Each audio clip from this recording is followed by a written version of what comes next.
Bonsoir et bienvenue sur Noah pour un nouveau numéro de 20h, le rattrapage. Un invité pour nous accompagner ce soir, il s'agit d'Alaric Métral. Bonsoir. Bonsoir. Je vous en prie, installez-vous. Vous êtes avocat au barreau de Bordeaux. Merci d'avoir accepté notre invitation. Nous sommes ensemble pendant une demi-heure. Nous allons revenir sur les temps forts de l'actualité de la semaine en Nouvelle-Aquitaine, une actualité marquée par la grève des avocats, 5 semaines que vous manifestez contre la réforme des retraites et pour le maintien de votre régime autonome.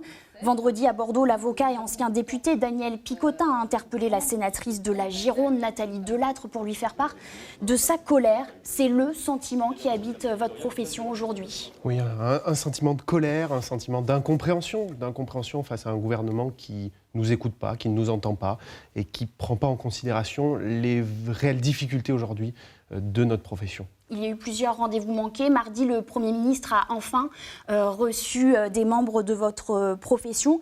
Sur la forme, pas du changement, mais pas sur le fond. Alors, le rendez-vous avec le Premier ministre, c'était déjà le deuxième rendez-vous avec les instances de notre profession. En réalité, la grosse difficulté, c'est qu'on nous a refait des propositions jeudi soir. Ces propositions sur la forme, on nous fait des beaux diagrammes, des éléments, des tournures différentes. Sur le fond, c'est toujours la même chose et on n'entend pas les spécificités de la profession aujourd'hui. Quelles sont-elles justement ?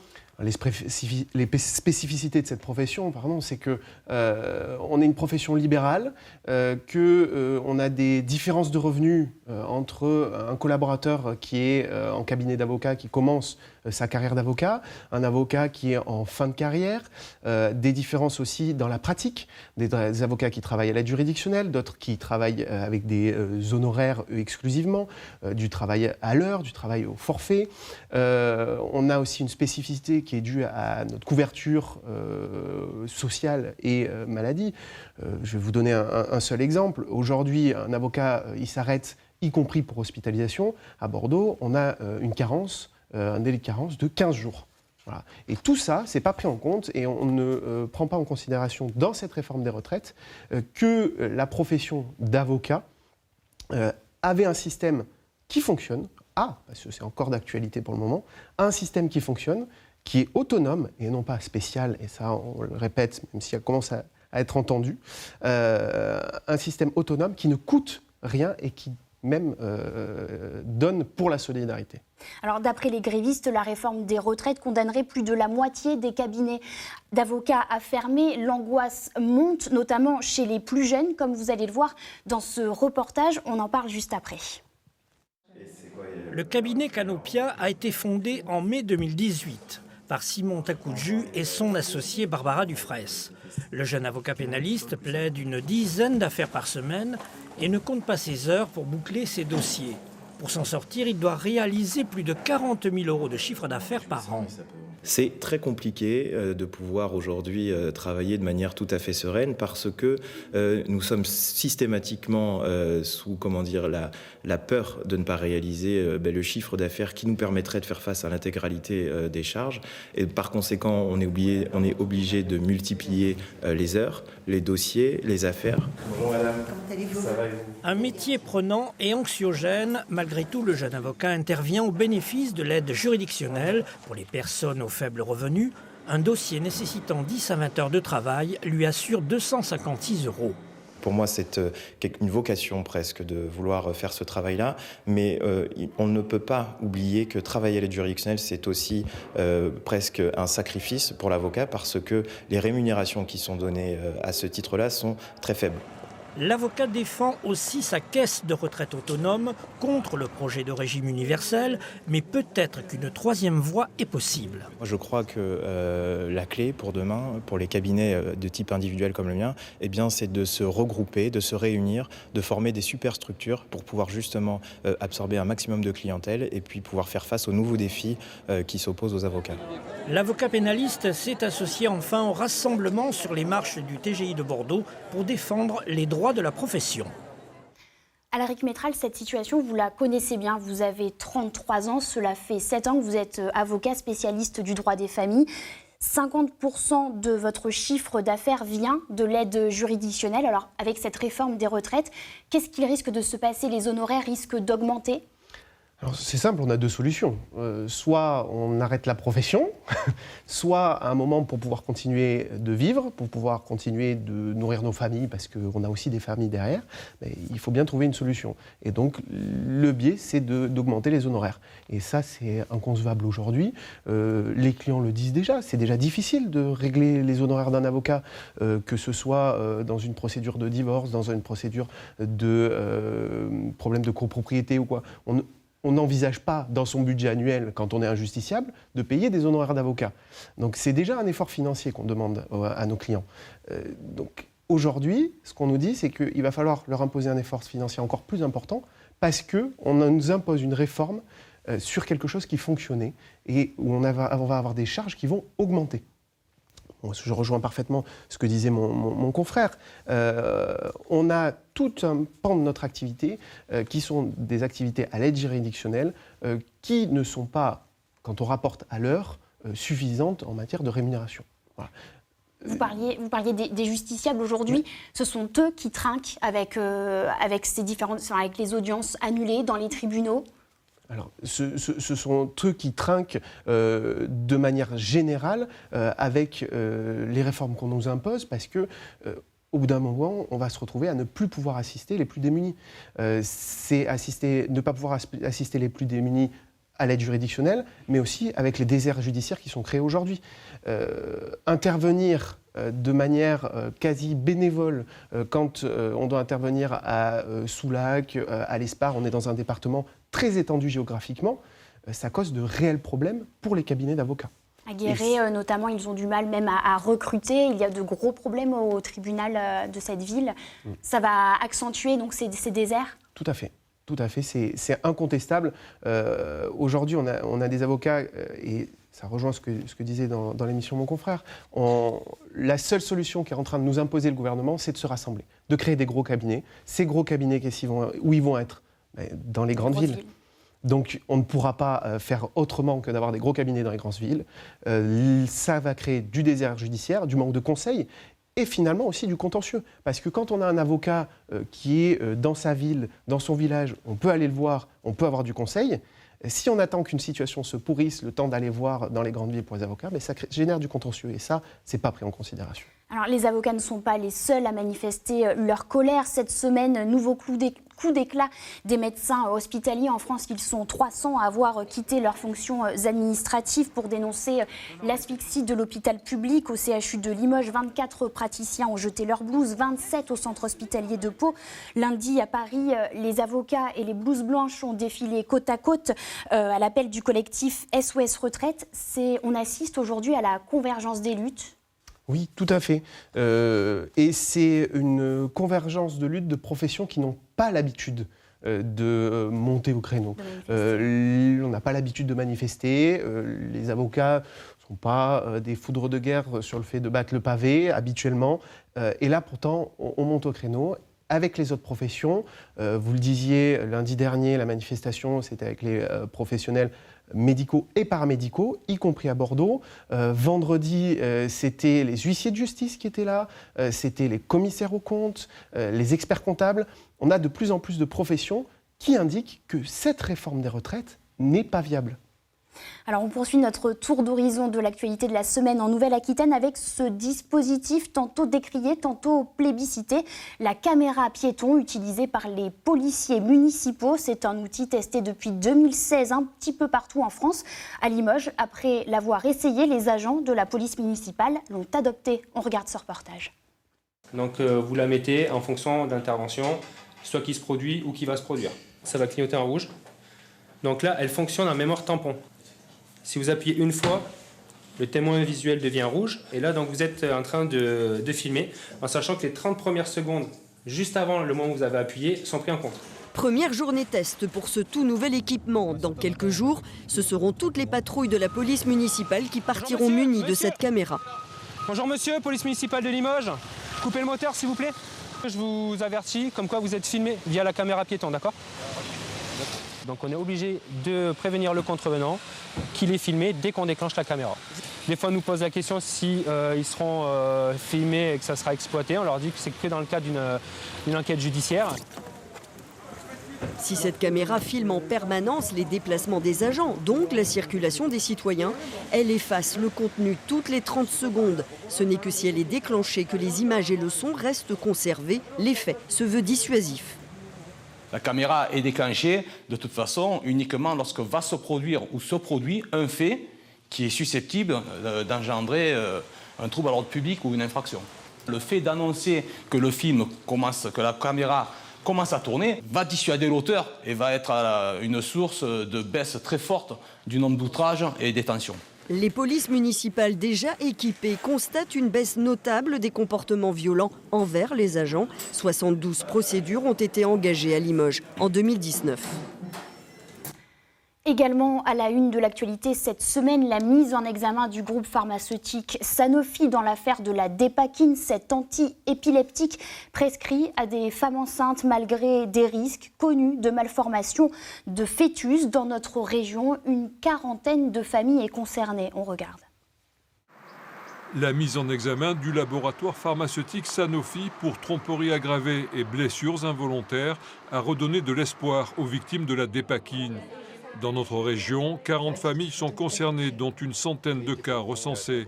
La molécule en cause est prescrite aux personnes souffrant de crises d'épilepsie ou de troubles bipolaires. Elle est soupçonnée depuis plusieurs années de favoriser les malformations de fœtus. C'est une procédure longue, c'est une procédure qui va durer des années. Sanofi va faire des recours, mais aujourd'hui les familles sont heureuses de cette décision des juges d'instruction qui décident donc de mettre en examen Sanofi. Moi-même, j'ai déposé plainte au pénal en décembre suite à différentes expertises qui ont eu lieu. Et aujourd'hui, je suis contente que cette procédure avance. Pour les avocats, les responsables sont multiples. L'État, le laboratoire Sanofi, les médecins qui n'ont pas fait remonter les informations et l'agence du médicament accusée de ne pas avoir rempli sa mission. Ce que souhaite l'ensemble des victimes déjà dans la procédure pénale, c'est la vérité. Mais également, il faut bien évidemment que ces enfants dont la prise en charge est très lourde, ce sont des enfants avec des handicaps très lourds, avec une nécessité de tierces personnes, avec une éducation totalement à revoir et à parfaire. Alors un fonds d'indemnisation a été créé. Le seul problème, c'est on voit toujours le même souci, c'est que le laboratoire ne sera pas le payeur ou le créancier de cette dette, c'est l'État qui devra indemniser. En septembre 2016, une enquête a été ouverte et l'an dernier, la Cour de cassation a reconnu la défectuosité de la Dépakine. De son côté, le laboratoire Sanofi va tenter de démontrer qu'il a fait preuve de transparence. Après le Mediator, la pilule Diane 35, aujourd'hui la Dépakine, quel regard portez-vous sur ce rôle joué par les associations de victimes et leurs avocats ? C'est des associations qui sont déclencheurs d'alerte et qui permettent aux avocats aussi d'engager les procédures ensuite. On va rejoindre tout ce qu'on dit depuis tout à l'heure. L'avocat dans ce type de procédure est nécessaire. C'est des procédures souvent longues, complexes, où on assiste le justiciable, où on leur permet de tenir le coup aussi des fois. Et à mon sens, on a toute notre place. Alors toujours au chapitre judiciaire, si je vous dis Coq Maurice, ça vous dit quelque chose ? Ça me parle légèrement. Alors les affaires de nuisances sonores sont monnaie courante aujourd'hui en milieu rural, mais c'est le cas également en ville. Exemple à Couzex, près de Limoges, où un élevage de chiens est à l'origine d'une querelle entre voisins. Depuis qu'elle a acheté cette maison dans le centre-ville de Couzex, le quotidien d'Aurélie Joffre, c'est ça. Derrière ces palissades, un élevage canin qui empoisonne sa vie quotidienne. La nuisance auditive, tous les jours effectivement dès le matin 7h jusqu'au soir tard. Et ce effectivement, l'intensité peut varier durant la journée en fait, plus ou moins forte.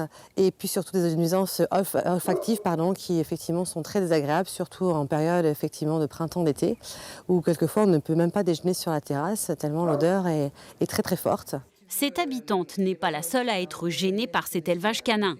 Mais ce dernier, implanté depuis 2003 et déclaré en préfecture, est légal. En revanche, sa promiscuité avec le lotissement créé ultérieurement pose question aux habitants. Où on choisit de privilégier les animaux, en plein centre-ville, parce qu'à mon avis, ce n'est pas la place, et on ne fait pas de lotissement. Et si on fait des lotissements, on déplace les animaux. Depuis plus d'1 an, la riveraine a tenté plusieurs démarches face à ce problème de voisinage. Police municipale, mairie, services de l'État et conciliateurs de justice, en vain. L'élevage, j'entends, il est là, il existe, c'est le gagne-pain de Mme Foréchon, mais est-ce qu'on ne peut pas effectivement l'envisager, je ne sais pas, ailleurs, ou est-ce qu'effectivement des choses ne peuvent pas être mises en place pour qu'il y ait plus, qu'on ait à subir effectivement tout cela finalement? Contactée par téléphone, la propriétaire de l'élevage canin n'a pas souhaité s'exprimer. La semaine dernière, l'Assemblée nationale a voté à l'unanimité une proposition de loi pour protéger les bruits et les odeurs de nos campagnes. Est-ce qu'il fallait légiférer là-dessus ? Les députés adoptent les lois telles qu'ils les entendent pour pouvoir protéger les droits de chacun. Il me semble que je n'ai pas particulièrement besoin de me prononcer là-dessus. Néanmoins, après, c'est l'application du droit. Le problème, c'est ensuite comment défendre ces choses-là. Comment arriver à les consacrer, à les faire valider en justice.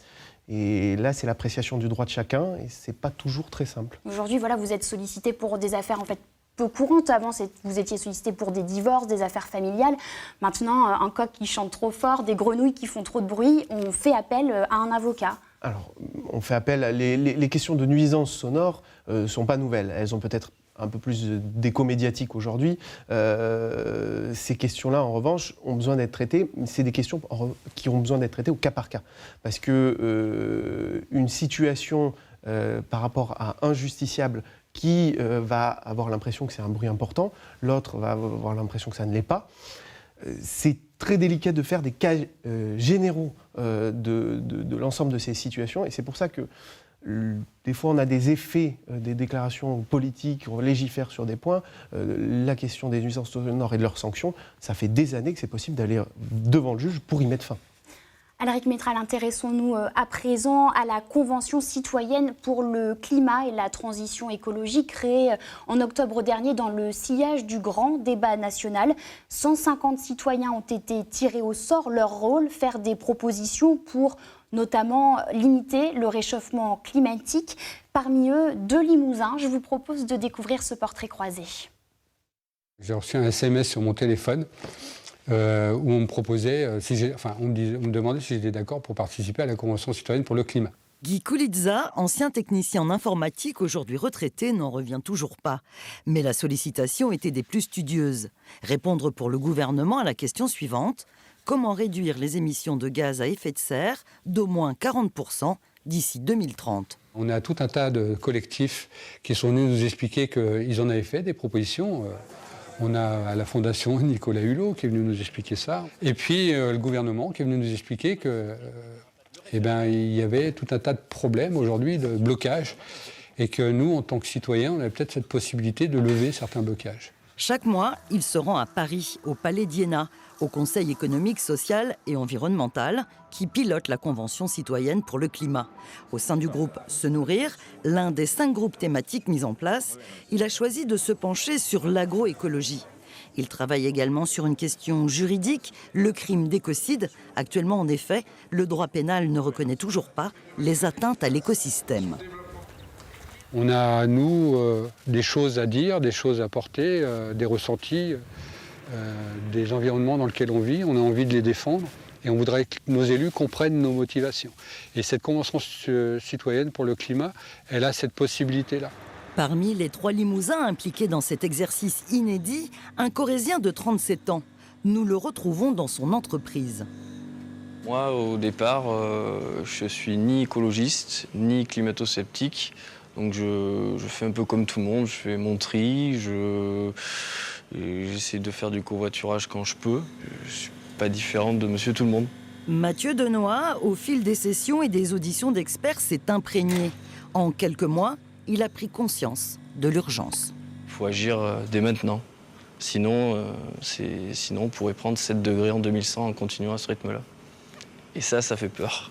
Je pense qu'il n'y a pas assez d'informations et que si les gens étaient plus informés, il y aurait plus de prise de conscience. Et moi, oui, j'ai changé un petit peu, mais si je pouvais changer un peu plus, je le ferais. Et je pense que beaucoup de gens qui participent à la Convention ont changé. Pour l'heure, il s'agit d'ouvrir la voie. Rien n'est tracé. Ces contributeurs rendront leurs propositions au gouvernement début avril. On change de registre avec cette bonne nouvelle pour le Made in France à Saint-Benoît, près de Poitiers. Une nouvelle usine Safran a été inaugurée cette semaine. Elle servira à fabriquer un télescope géant européen, une machine extrêmement complexe qui permettra aux scientifiques de comprendre comment évoluent les galaxies. On regarde. Ce miroir doit être absolument parfait. Il est l'un des 931 segments qui, assemblés, constitueront le plus grand œil du monde, 39 mètres de diamètre. La pupille du futur télescope géant le plus puissant construit à ce jour sera chargée de scruter les confins de l'univers. Chez Safran, près de Poitiers, une nouvelle unité de production dédiée au polissage de ces miroirs se met en place avec des exigences techniques extrêmes. Ces miroirs qui font 1,80 m de taille caractéristique, s'ils avaient la taille de la France, le défaut acceptable serait la taille d'une coccinelle. Donc le rôle de Safran ici, c'est de polir les miroirs jusqu'à un état de précision absolue. De la très haute technologie attendue pour 2025 dans le désert d'Atacama, au nord du Chili. La pureté de l'atmosphère est propice pour étudier les galaxies les plus éloignées dans l'univers et traquer les exoplanètes.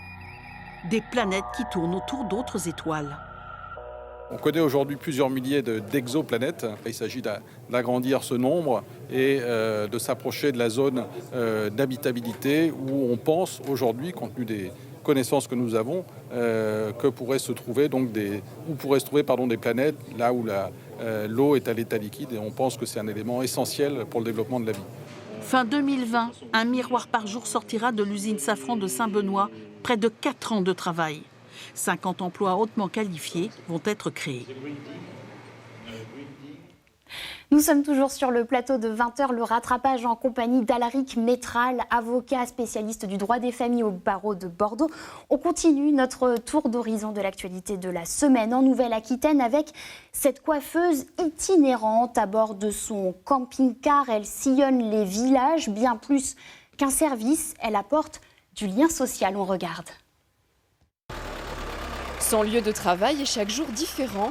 Estichou est au volant d'un salon de coiffure ambulant qu'elle installe le temps d'une journée dans plusieurs villages, comme Élette, Macaille, Saint-Martin-d'Arossa ou cette fois-ci Bidaraï. Déjà, c'était pour proposer des services de proximité, aller dans des endroits où il n'y avait pas de coiffeur. Il y avait un côté social aussi, recréer du lien, dans des endroits où il n'y a pas de coiffeur. Parce que le boulanger et le coiffeur, c'est souvent important.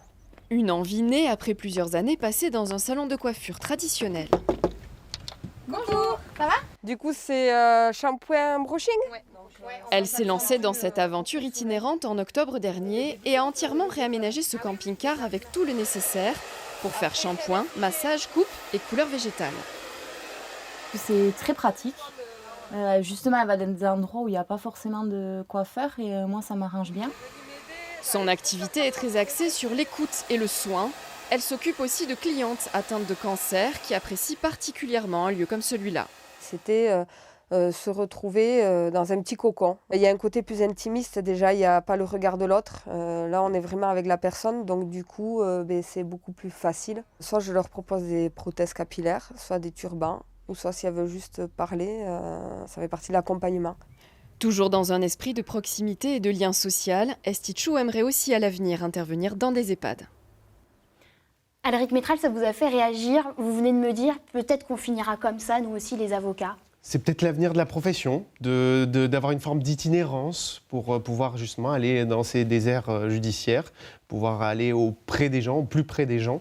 Le barreau de Bordeaux avait envisagé il y a quelques années, et je crois que c'est toujours un petit peu d'actualité, de faire un bus du droit qui puisse aller dans certains villages, mais pour l'instant, les budgets ne le permettent pas trop. Ça coince un petit peu. C'est maintenant l'heure de l'instant web. Je vous propose de découvrir ou redécouvrir une vidéo qui vous a fait réagir cette semaine sur les réseaux sociaux.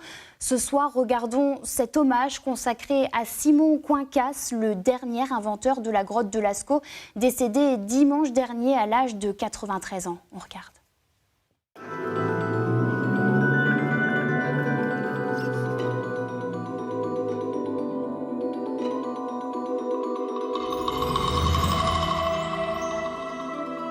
Marsal en a parlé à sa mère.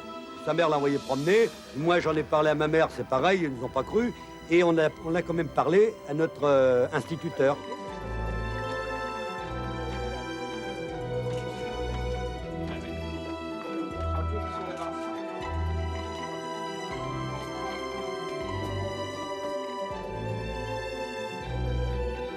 Étant enfant, quand je disais que mon père avait découvert Lascaux, où on me traitait de menteuse, où les gens ne connaissaient pas Lascaux.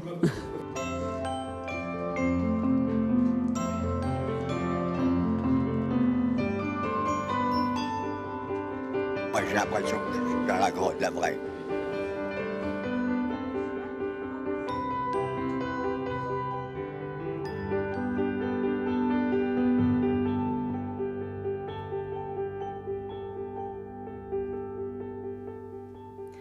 Alaric Métral, un peu de légèreté avant de conclure cette émission. Comme moi, vous l'avez constaté, il a fait chaud en début de semaine, un pic de douceur exceptionnel pour un début de mois de février. Lundi, le thermomètre affichait 19 degrés à Brie, 22 à Périgueux et jusqu'à 27 dans le Pays Basque.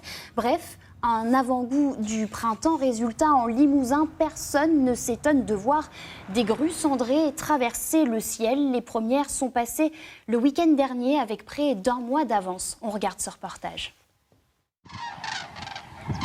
Près de 3000 grues ont entamé leur migration vers le nord. Comment le sait-on? Grâce à un réseau d'observateurs tout au long du couloir migratoire de l'Aquitaine au nord-est de la France. Alain en est un rouage essentiel. Ce qui est intéressant pour que les données soient bien analysées, c'est bien donner l'heure de passage et le nombre de grues approximatif et la direction du vol.